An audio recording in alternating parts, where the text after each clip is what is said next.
తాకట్టులో ఉన్న బంగారాన్ని విడిపించి ఆ రోజు ఆన్లైన్ రేటుకే మేము కొంటాం. Sharma gold company.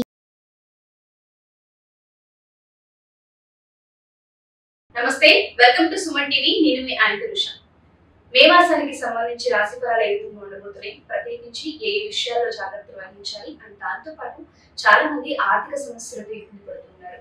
సో ఆర్థిక సమస్యలను దృష్టిలో పెట్టుకుని అక్షయ తృతీయ రోజున కనకదార హోమం సురేష్ గారు నిర్వహించబోతున్నారు. దానికి సంబంధించిన డీటెయిల్స్ కూడా సురేష్ గారిని తెలుసుకుందాం. నమస్తే సురేష్ గారు. నమస్కారం అండి ఉషా గారు. సార్, మే మాసానికి సంబంధించి చాలా మంది అంటూ ఉంటారు రాశి ఫలాలు ఏ విధంగా ఉంది, ఏ విషయాల్లో జాగ్రత్తలు వహించాలని. ఇవాళ ఏ రాశి గురించి చెప్పబోతున్నారు, ఆ రాశికి సంబంధించి ఏ విషయాల్లో జాగ్రత్తలు వహించాలి? సో ఉషా గారు, ఇప్పుడు మనం మేషరాశి గురించి చర్చించుకుందాం. ఫస్ట్ ఏంటంటే మంత్లీ ఫలాలు, రాశి ఫలాలు తెలుసుకోవడం చాలా చాలా ఇంపార్టెంట్. ఇంకా ప్రతిరోజు తెలుసుకుంటే ఇంకా ఇంపార్టెంట్ అనమాట తెలుసుకోవటం. వాళ్ళకి ఐశ్వర్యం, ఆరోగ్యం, వాళ్ళ లైఫ్ అంతా చాలా మెచ్యూర్డ్గా ఉంటుంది. నేను చాలా మందిని చూస్తాను, ఏ ఇంట్లో అయితే వాళ్ళ తల్లిదండ్రులు వాళ్ళ జాతక కొండలను తీసుకొచ్చి చాలా క్లారిటీగా ఉంటారో, చాలా అవగాహన ఉంటుందో, వాళ్ళ లైఫ్ కూడా చాలా మెచ్యూర్డ్గా ఉంటే చాలా బాగుంటుందండి. చాలా ఎదుగుదల ఉండి ఒక కంట్రోలింగ్ ఉంటుందండి వాళ్ళ మీద. కానీ ఉన్నతమైన పదవులు తీసుకోవటం ఇవన్నీ నేను చాలా మందిని చూస్తున్నానండి. అందుకని మనం మేషరాశి ఫలితాలు కానీ మనం చూసుకుంటే, మేషరాశిలో ఎవరెవరు పుట్టారో వాళ్ళు కంపల్సరీగా ఎవ్రీ మంత్ రాశి ఫలాలు తీసుకోవడం చాలా చాలా ఇంపార్టెంట్. వీళ్ళకి వచ్చేప్పటికి అశ్విని 1, 2, 3, 4 పాదాలు నక్షత్రం ప్రకారం కనుక చూసుకుంటే, భరణి 1, 2, 3, 4 పాదాలు, అట్లానే కృతిక ఫస్ట్ పాదం అనమాట. ఈ నక్షత్రాలను వాళ్ళంతా మేషరాశి వాళ్ళు అవుతారు. అంతేకాకుండా పేరు బలం కనుక చూసుకుంటే, కొంతమంది వాళ్ళ పేరులో మొదటి అక్షరం కనుక చూ, చే, చో, లాలీలు, ఏ, లా, లో, ఆ, ఈ అక్షరాలు మోరార్లాస్ ఈ సౌండ్తో ఉన్న అక్షరాలు అందరూ కూడా మేషరాశి కింద వస్తాయి అనమాట. వీళ్ళకి ఈ మే మంత్లో 4 రకాల ప్లానెట్స్ ట్రాన్జిట్లో ఉన్నాయండి. మనకి గోచారంలో షిఫ్టింగ్లో ఉన్నాయన్నమాట, మారుతూ ఉన్నాయి. ఫస్ట్ వచ్చేటప్పటికి గురువు గారు వృషభ రాశిలోకి ఎంటర్ అవుతున్నారండి. తర్వాత వేనస్ వచ్చేటప్పుడు మళ్ళీ వృషభ రాశిలోకి, తర్వాత వచ్చేటప్పటికి సూర్యుడు కూడా వృషభ రాశిలోకి ఎంటర్ అవుతూ ఉన్నారనమాట. అక్కడ బుధుడు వచ్చేటప్పటికి ఏరీస్, మనకి వచ్చేటప్పటికి మేషరాశిలోకి ఉన్నారనమాట. మేషరాశిలోకి వచ్చి వస్తున్నారనమాట. ఈ 4 గ్రహాలు చేంజెస్ వల్ల వీళ్ళకి ఎలా ఉంటుందో మనం చూద్దాం అనమాట. ఫస్ట్ మనకి కనుక బుధుడిని చూసుకుంటేనండి, వీళ్ళకి 12వ స్థానంలో బుధుడు ఉండటం వల్ల పరాభ భయం, వాళ్ళకి అవమానాలు జరిగి భయం కలిగే సంఘటనలు ఎక్కువగా ఉంటాయండి. 10వ తారీఖు వరకు, ఫస్ట్ నుంచి మే వరకు చూసుకుంటే. ఆ తర్వాత బుధుడు మారిపోతున్నా అండి. ఆ తర్వాత అర్ధక్షయం, ఆ తర్వాత బుధుడు 2వ స్థానానికి మారిపోవటం వల్ల ఏమవుతుందంటేనండి, వాళ్ళకి ధనం విధంగా లాస్ వచ్చే అవకాశం ఎక్కువ ఉందండి. ఎప్పటి నుంచి 10 నుంచి 20వ తారీఖు 30వ తారీఖు ఈ మధ్యలో కనుక బుధుడు ఈ 2 యొక్క షిఫ్ట్లు తీసుకుని వస్తున్నారు అన్నమాట. అందుకని ఆ విషయంలో చాలా జాగ్రత్తగా ఉండాలి. సూర్యుడు కనుక చూసుకుంటే ఎలా ఉంటుందంటే, ఫస్ట్ది స్థాననాశం రేపు 14 రోజు వరకు అనమాట. అంటే ఫస్ట్ నుంచి 14వ తారీఖు వరకు వాళ్ళకు ఉన్న పొజిషన్లో చేంజెస్ రావటం, అవమానాలు పడటం, ఏదైనా పని చేసి దానికి సంబంధించిన గుర్తింపు రాకుండా ఉండటం, వీలైతే ఒక రకంగా వాళ్ళకి ప్రమోషన్ వచ్చే అవకాశం ఎక్కువ ఉందండి. అందుకని చెప్పి కొంచెం పొజిషన్ విషయంలో రాజకీయ నాయకులు కానివ్వండి, ఇలాంటి సీనియర్ పొజిషన్ వల్ల కొంచెం జాగ్రత్తగా ఉండాల్సిన టైం కూడా ఉందని మనం చెప్పుకోవాలండి.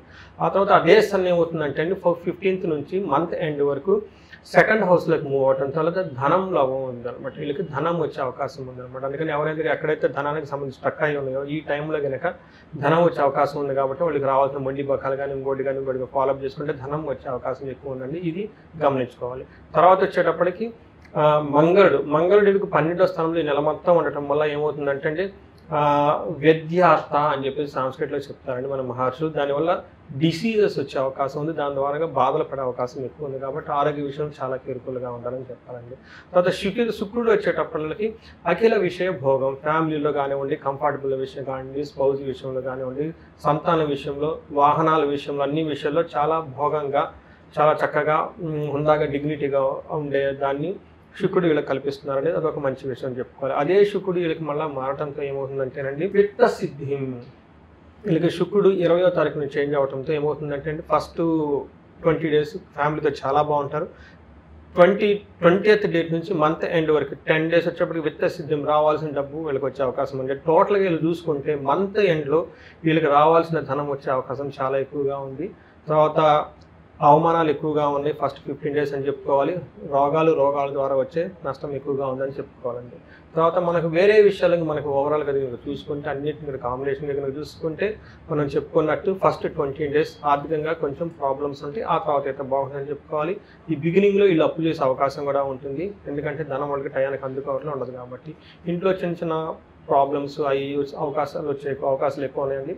వీళ్ళు వైఫ్ అండ్ హస్బెండ్ మధ్య కూడాను కొంచెం గొడవలు వచ్చి తగ్గిపోతాయి, అంత పెద్ద పట్టుకునే అవసరం లేదు, ఓవరాల్గా బాగుందని చెప్పుకోవాలన్నమాట. తర్వాత వీళ్ళు బ్రదర్స్తో గొడవ పడే అవకాశం ఎక్కువ ఉంది, కొంచెం కేర్ఫుల్గా ఉండాల్సిన అవసరం ఉందండి. హెల్త్ విషయం అయితే చాలా బాగుంటుంది, అనుకున్న పనులన్నీ ఓవరాల్గా చేసుకుంటూ వెళ్ళిపోతారండి. ఇవి కాకుండా మనం ఇందాక చెప్పుకున్నట్టు వాళ్ళకి స్థాన నాశం, సమాజంలో వాళ్ళకున్న పొజిషన్ కోల్పోయే అవకాశం ఎక్కువగా ఉంది, కానీ తర్వాత మళ్ళీ రీగైన్ చేసే అవకాశం ఉందండి.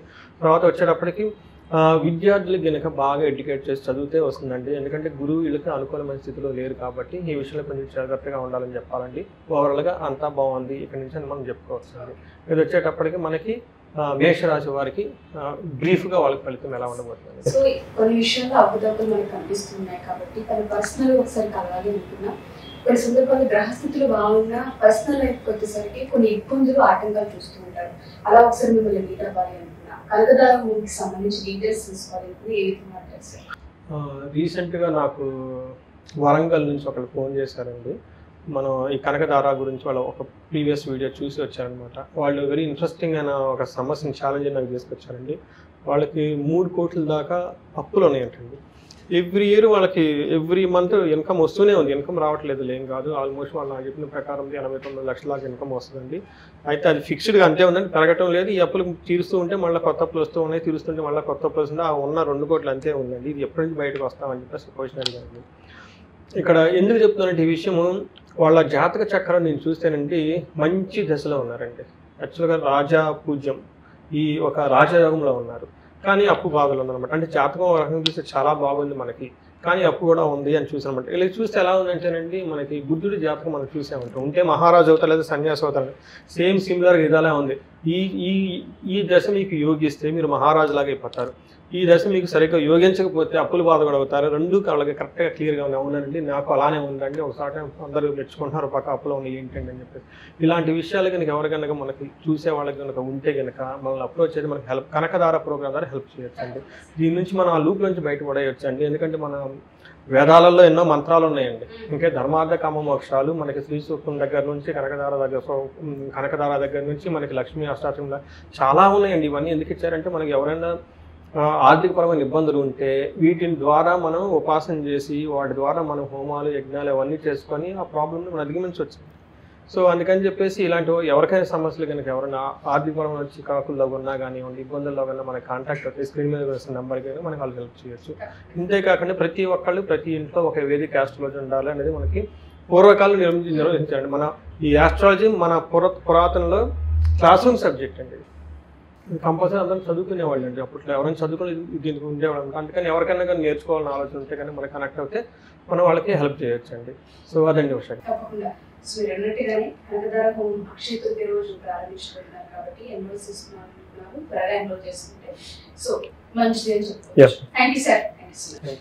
సో సురేష్ గారు చెప్పినట్టుగానే ప్రత్యేకించి ఈ రాశి వారు కనుక పర్సనల్ గా సాగి కలవాలి అనుకున్నా, సురేష్ గారి అపాయింట్మెంట్ కావాలి అనుకున్నా మీరు కింద స్కూల్ కాంటాక్ట్ ఉంది, తప్పకుండా కాంటాక్ట్ చేయొచ్చు. దానికన్నా ముందు అక్షయ తృతీయ రోజున కనకదార హోమాన్ని అతి పెద్దగా నిర్వహించబోతున్నారు. ఎవరైతే ఆర్థిక ఇబ్బందులతో ఇబ్బంది పడుతున్నారో, చాలా మంది డబ్బు ఉంది కానీ ప్రతిసారి అనవసరమైన వాటికి ఖర్చు అయిపోతున్నాయి, హాస్పిటలైజ్ ఎక్కువైపోతున్నాం, అప్పుల బాధలు ఉన్నాము, చాలా ఇష్యూస్ ఉన్నాయి, మాకు ఫినాన్షియల్ గా చాలా లోలో ఉన్నాము, అందరికీ కూడా కనకదార చాలా పెద్ద హెల్ప్ అవుతూ ఉంటుంది. ఎవరైనా డీటెయిల్స్ తెలుసుకోవాలనుకున్నా, కనకదారకు సంబంధించి ఎన్రోల్ చేసుకోవాలనుకున్నా కింద స్క్రోల్ కాంటాక్ట్ చేసి సురేష్ గారికి మీకు పూర్తి వివరాలు అందిస్తారు. Thank you.